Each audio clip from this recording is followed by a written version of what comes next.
Hello and welcome to the Arsenal BiteSize Podcast. I'm FPL Nima and I'm joined by my co-host Clayton. We're looking forward to reviewing the Fulham match in Game Week 4 at the Emirates today. Well, we're previewing it. We haven't played it yet. yeah, previewing it. Yeah, so we've gone a little bit earlier this week, obviously before the press conference, because I'm away in Budapest later in the week. So doing that Europa League final scouting.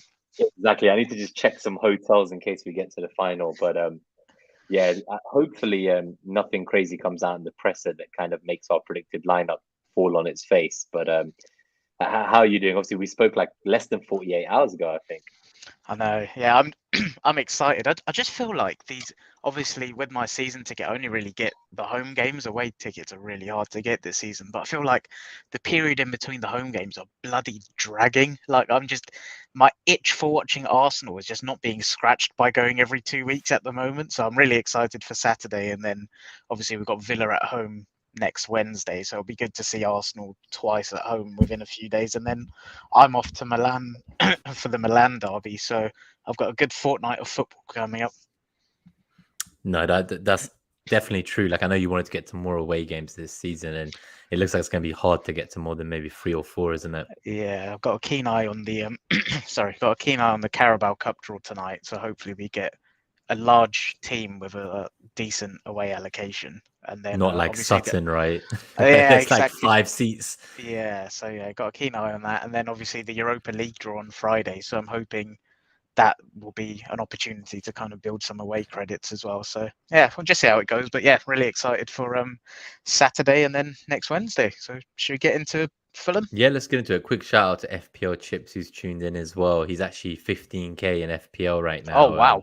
Fair play. Yes, he says having triple Arsenal probably helped him with that, and he did wildcard after game week 1 as well. But hopefully, he can stay aggressive up there. Start, nice, very aggressive start. So this is our predicted lineup. We've still kept it the same as the first 3 for the podcast listeners. It's obviously Ramsdale in goal, Zinchenko, Gabriel, Saliba, White on the back line, Xhaka, Odegaard, and Partey in the midfield with Martinelli, Jesus, and Saka up front.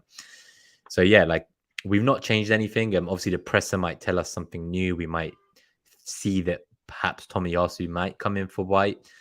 As I said in the review of the last match, I'm not convinced Tierney will come in yet, but it's kind of wait and see for me. I'll show you some tactical stuff I saw about kind of how Fulham build up play afterwards as well and what we might do. But yeah, is there anyone here that apart from White or Zinchenko that you could see potentially not being in the first 11 for this match? No, but the only thing I'd add to this is, so each week I'd say 80-90% confident in my picks. This is the first week I think that right back spot I'm going 55-45%. I've gone unchanged as well because I just think the team is playing well. And I also looked into, I know on the review, I was talking about, obviously we've got 3 games in 8 days and we might expect a rotation. I think I may have overstated it a little bit because then I looked at the gaps in between the games. And obviously we've got Fulham on Saturday, but then we've got Sunday, Monday, Tuesday, and then technically all of Wednesday and the day to recover. So that's 3.5 days before we play Villa in the evening. That's a more than enough time to recover. We've then got Thursday, Friday, Saturday before we play United on the Sunday. So I think I may have overstated it. And going back to the original point, I'm not anticipating as much rotation in that period as I first thought. And this game, I guess we'll come on and touch on it because I think we've both got similar thoughts on where Fulham may look to target us. But I'm thinking Tomiyasu aerially because Mitrovic loves peeling back to that back post and attacking whoever's at right back for a header. That's how he scored 2 goals so far. And I'm just thinking, nothing against White. White can more than hold his own, but Tomiyasu is one of the best around aerially. So this week, I'm 55-45 on that position. I can't say with 100% confidence, but the rest of the team, I think, picks itself. But that's a good point. So Mitrovic is someone I will talk about, and I can see him drifting into the right to try and get past White. He's done well against Zaha and Justin, but maybe we do opt for Tomiyasu to get him up to speed for that United game the following weekend. So I think that's probably the most likely change, isn't it? So this is the only Fulham one where lineup. I wouldn't be surprised to see a change, whereas every other week I would have been shocked. Yeah, I think so. I think this is like with Mitrovic in mind and kind of the main man that he is for Fulham, it does make sense that we could see Tomiyasu come in. So this could be the first week we get the prediction wrong. But So this is the Fulham lineup when they played against Brentford last week. For the podcast listeners, it's got Leno in goal. He's Shout gonna. out to him. We know what's happening here, don't we? Prime Newer incoming. It always seems to happen, doesn't it? They come to the Emirates and these goalkeepers, like I've seen De Gea do it as well, and they just play themselves into form out of nowhere when they come to the Emirates.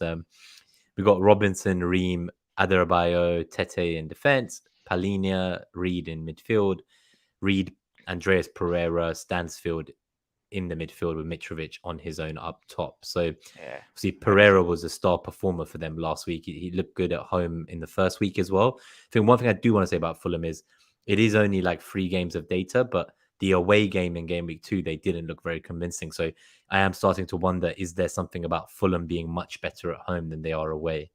Okay, that's interesting. The only other thing I'd just add to this is obviously Cabano's there. Well, they've got a lot of injuries. Obviously, Harry Wilson, like poor guy, he got injured before the season started. Cabano then stepped in right wing. He's injured now. So they've got the young lad Stansfield who's stepping in at right wing. So I imagine it will be a similar team again on Saturday against us. Yeah, I think so. And we'll keep an eye out. Obviously, there's some Carabao Cup round games that happened last night. I think there's some tonight. They lost last night to Crawley, but I did look at their team. It was, pretty much second string. So first Premier League team to be out. Is it? Yeah, we'll see if anyone else gets knocked out, but they're definitely the first one. So I've got this heat map from Fantasy Football Scout that you've sent over. I don't know if you want to just give a quick overview of this as well. Yeah, sure. So obviously doing my homework similar to what I did for the Bournemouth preview. Fulham, caveats again, 3 game weeks worth of data, etc. But I think you're starting to see themes in how teams are looking to play and build and stuff. And Fulham quite heavily look to build and attack down their right channel and get crosses in. And like we've said already, Mitrovic likes to kind of peel towards that back post, get in between the right centre back and the right back and try and dominate the crosses there, really. So yeah, Fulham, I predict that's kind of how they'll look to build play, and just thinking structurally how we might deal with that. So like I said, they build play down their right hand side quite a lot, but one thing looking at the stats is 50% of their chances so far have come from the right. So we can see it here in the heat maps. It's something I've noticed on the eye, but the stats are backing it up as well. I'm just thinking structurally, what can we do to nullify that? I think this is a game where going into it, I'm hoping it will be I think Fulham will be a tougher test than Leicester and Bournemouth, but I still think we have enough quality to be able to sustain and nullify them. And what I'm hoping we see is, against Sevilla in pre-season, where if we lost the ball, we were like a pack of dogs and wolves, just relentlessly pressing them really high up the pitch. And why do we do that? It's to avoid counter-pressing. It's to avoid the transitions, the counter-attacks. So what I think Fulham are going to try and do is get Zinchenko isolated in 1v1 scenarios on our left and their right. And I think, how do we proactively avoid that? It's if we lose the ball, just pressing relentlessly, try and avoid that transition and counter-attack. I think Gabriel's positioning will be quite key because he was really good against Bournemouth at and every game, to be honest, how when Zinchenko goes and attacks, he kind of covers that little area on the left. He seemed to be playing almost in the left-back role a bit and leaving Saliba to run the middle by himself. Exactly. So I think that's something that structurally we are intelligent enough to cope with that, I think, and Arteta will be aware of that. But this is a game where, if we're being true to ourselves, if we play our game, Fulham will make it tough for us, no doubt. But if we play our game and we're proactive in our structure, we should be fine to nullify their threat. Just adding to that, really, just looking at stats and stuff. So they've conceded 31 crosses from their left-hand side so far and 10 chances from their left. And I'm thinking Saka and Odegaard, they linked up a bit nicer against Bournemouth. I'm thinking, again, Anthony Robinson on Fulham's left-hand side. He likes to bomb on. Tim Ream's not very good. Can we get Odegaard and Saka linking up in those little half spaces and pockets, similar to how they did against Watford away last year? It was a weak side that we exploited. And then just some further stats, really. So Fulham defensively, again, only 3 weeks so far, but as good as they've been on the expected data, so for non-penalty XG, they're 5th worst so far. So they've conceded 4.1 and they're running at a rate of 1.37 per 90. And offensively, I know they had a penalty against, was it Wolves or Brentford this week? I can't remember, but the penalty obviously boosts the XG, but I prefer to look at non-penalty XG because it's more There predictive. was the one Mitrovic missed, wasn't there? Yeah, oh yeah, it was And the against one he Villa. scored. So he's had Yeah. one of each. Sorry, no, it wasn't Villa. I forgot who it was. It I'm was chatting so he scored nonsense. against Liverpool, I think, and he missed the one in game week 2. Yeah, That was the one. But yeah, so for non-penalty XG, they're running at 14th. So they've got 2.9, and that's a rate of just shy of 1, 0.95 per 90. So they're a good team, but it's not something we should be kind of panicking about. If we play our game, we should have more than enough. And the flip side of that is on our metrics, obviously take into account who we've played, but we're second for non-penalty XG, both cumulatively and per 90 at 5.4 total and 1.8 per 90. And then defensively, we're the best so far. 1.8 total non-penalty XG conceded and 0.62 per 90. So I think looking at matchups, obviously we need to be aware of Fulham's right-hand side and how they're going to look to get Mitrovic at the back post. But we should have more than enough to kind of nullify that and also cause them problems, both structurally, how we attack as a 5, but also in pockets and sort of tight areas. We've got more than enough quality. So I hope we just impose our game, try and exploit their left-hand side and have some fun. Yeah, so speaking of matchups, and I've pulled up at FPL Lens's matchup analysis as well, his net XG here. So he's currently got Arsenal at a 1.7 net XG and Fulham at 1.28. And what I thought I'd say is like he kind of agrees with you a bit. So he's actually saying there could be a goal for Mitrovic because he does fade to the right on occasion, but he reckons that Arsenal should be able to pass around Fulham's pressure at home and that Saka should get something as Robinson tends to get up the field. So it's funny because obviously I didn't show you this before we went live, but his kind of coaching analysis, he's actually a certified coach out in the US. He's got like a FIFA license and cool. So his view from a coach's perspective agrees with you. So maybe there's a tactician in you there somewhere. Yeah, maybe. To be fair, when I was younger, I did say I wanted to do my coaching badges and stuff. Maybe I wonder if that's when the I hang plan, up the boots. Get my light bulb for Arteta. So I think the one thing I want to call out here is, so each week I've been using this, and one thing I realize is that the shot model goal generators, they have like different blocks of green and red depending on how likely you are to get, say, 0, 1, 2, 3, 4 plus goals. And what I realize is I've not shown people the context of that, because on the right hand side, that's actually for the whole of game week 4. So where it shows Arsenal is 27.8% for 2 goals and it's very bright green, that's not just in the context of against Fulham, but all 20 teams. So it shows that Arsenal is actually the third most likely team this week to get 2 plus goals. Liverpool have a 28.7% chance. City have a 28.7% chance. So Arsenal's the third most likely team to get 2 goals this week. Interesting. So that's kind of where that comes from as one thing to bear in mind. And then on the other side of things as well, like for 3 goals, we have a 14.5% chance according to the net XG, which is again only below City at 19.6% and Liverpool at 18.5%. So we're much closer to getting 2 goals to Liverpool and City. But when it comes to 3 plus goals, I think it's something the numbers need to catch up a bit. Like the current XG that we're generating as an Arsenal team, it's only 3 weeks of data this season. And we need to see it sustained before perhaps models would favor us to score those kind of goals. And that's where it's interesting looking at models and I guess just human predictions, really, because I think we are a team that can sustain 2 XG, but obviously it needs to be evidence-based, and it's one of those catch-22. You need to see it to believe it, but you can also predict it as a person just from what we've seen, really. So yeah, I guess that kind of segues nicely into score predictions. Yeah, for sure. So obviously we've done 3 predictions so far. We've got the wins correct, so the outcomes have been 100%. We've both got 1 score right so far. You got who's going to be the first to predict a loss? Yeah, that's the thing. We've both predicted 7 goals for and 1 against, but obviously like not the same results. So it's just kind of tallied up that way. There's been 9 goals for, 2 against. So we've been wrong on that. We're not doing too bad on that, really. Like 2 goals off in terms of what we think we'd score and 1 goal off in terms of conceding. So, and then both score. So. Exactly. I think we both predicted a goal from Palace, but not from Leicester. And then we obviously conceded 2 to Leicester from Leicester. Sorry. And then on the flip side, I got the kind of the goals against. I think I'd gone for maybe it was 3 goals against Leicester, and you'd maybe gone for 2. I'll get the spreadsheet up. It's got the. Obviously, last week I went for a 2-0 against Bournemouth. So you went for 3-0. So you went 2-0 against Palace, 3-1 against Leicester, 2-0 Bournemouth, and I went 2-1 against Palace, 2-0 Leicester, 3-0 Bournemouth, and I'm going 2-0 against Fulham. 2-0 against Fulham. So it's a bold one, but I'm gonna go for 3-1 against Fulham. Okay. Arsenal win. I'm gonna go for that Mitrovic You're going goal. for the Mitrovic goal. So is he going to get some joy over Ben White or Tommy then? That's the thing. It's going to be interesting. I do wonder just on Zinchenko because I guess because he does come from the right. So something else I didn't say in this tactical matchup was it's not on this graphic here now, but some of the other stuff that Lens had seen, which was quite interesting. I'm just going to pull it up.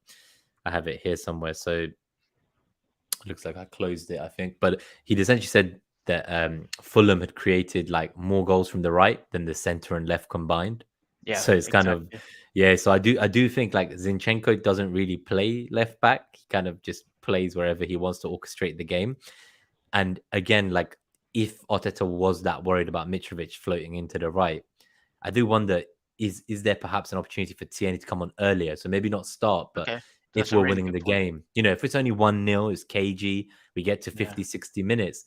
Could we see an early sub to bring in Tierney to shut up shop the way we used to do with Holding? Like, so I do think that's maybe a Tierney really gets more time. Shout. Yeah, I can see that. I didn't think of it until you said that, but I think that's a really clever shout.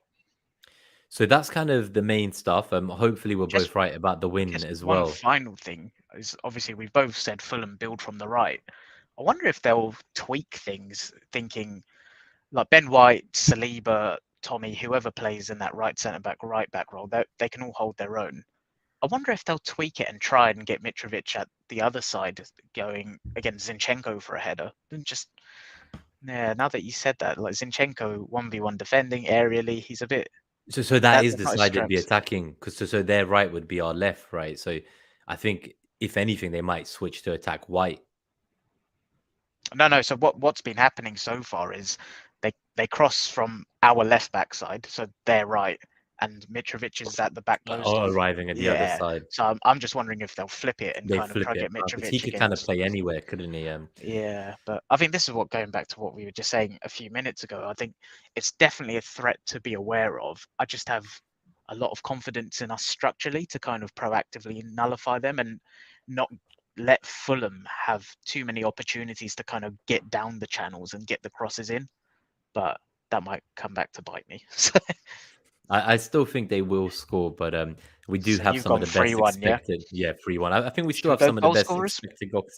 Yeah, goal scorers has been a fun one actually. So I think Jesus at home gets back to goal scoring ways. Like his offside was questionable at best. Like when I looked at the goal that United scored, their winner, that was no different to the one that Jesus scored. So I just don't know what's going on there, but maybe. Like from what I remember, I don't think the camera equipment when we were playing at Bournemouth was great, and it wasn't like on level with the field for a straight line either. So it's like that's a bit wild. Like, and then when you're at United, like somehow like that one is okay, like that one counts. But it is what it is, isn't it? I did also think, not to speak about United too much, but Bruno was being very petulant after Salah scored. I've made my feelings clear on that guy. He is such a little rat. Like I can't stand him. I just cannot stand him.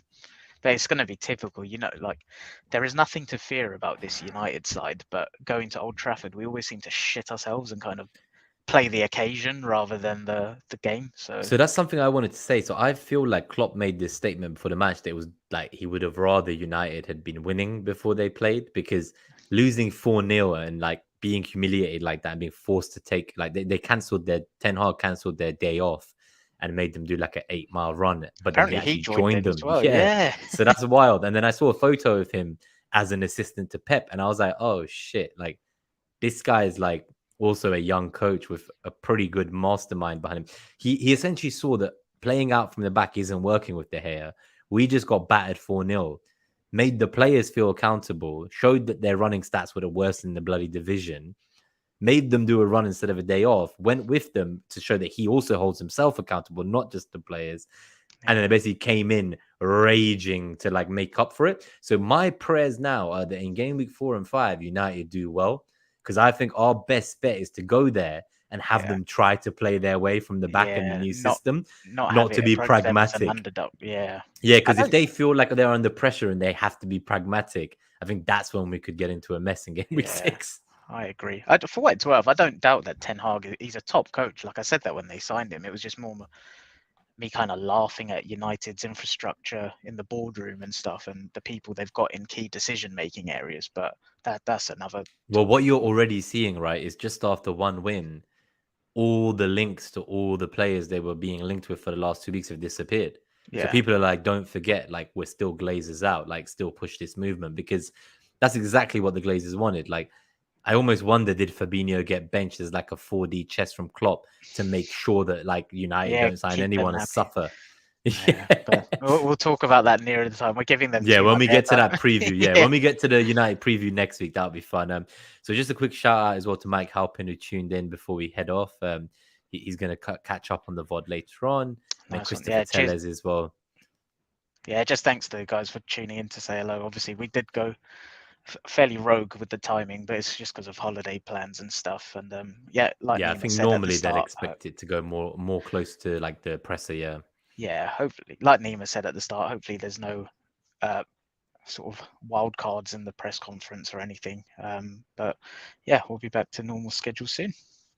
Yeah, exactly. So I think I'll be back from holiday on Monday, and then what we'll do is we'll combine the kind of pod. So we'll do the review for I guess because the next game's on the Wednesday, isn't it? So we'll do the review for this Fulham match and the preview for the Villa match all in one. So we'll do like a blockbuster special around 5:30 on Monday after work. Actually, oh no, that's the one I'm in the office.